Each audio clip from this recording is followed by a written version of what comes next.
नमस्कार बाल दोस्तों।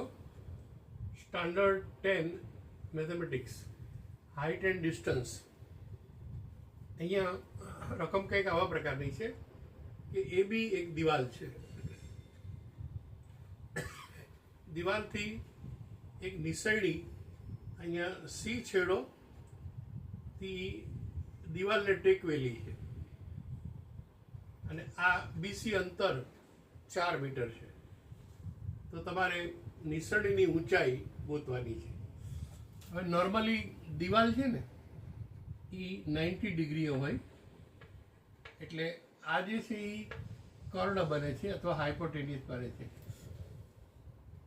પીઝાનો ઢળતો મિનારો 90 ડિગ્રી નથી, ત્યાં અંતર ઊંચાઈ કામ ન કરે, પણ અહીંયા તો આપણે દિવાલ 90 ડિગ્રી જ બનાવેલી છે. હવે અહીંયા એ બી દિવાલ છે, બીસી 4 સેન્ટીમીટર છે, એસી એટલે કે લેડર, એની હાઇટ આપણે ગોતવાની છે અને થીટા આપણને 45 છે.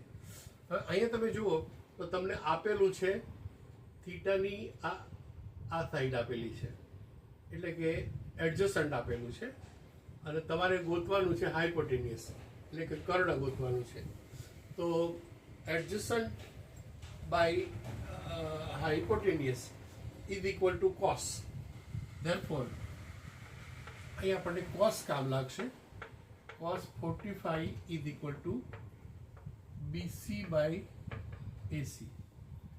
cos 45 ની કિંમત આપણને ખબર છે 1/√2 બરાબર BC એટલે 4 અને અહીંયા AC એટલે લેડર.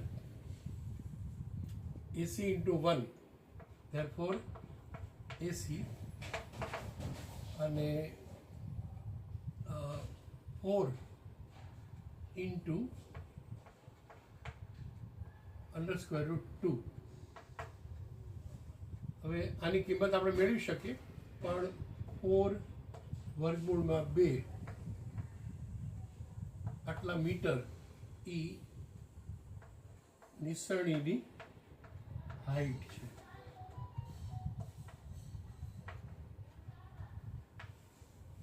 વર્ગમૂળમાં 2 ની કિંમત આપણને 1.14 ને એવું આવે છે, પણ એની કરતાં આપણે ડાયરેક્ટ સીધો જવાબ તમે મૂકી શકો તો નો પ્રોબ્લેમ.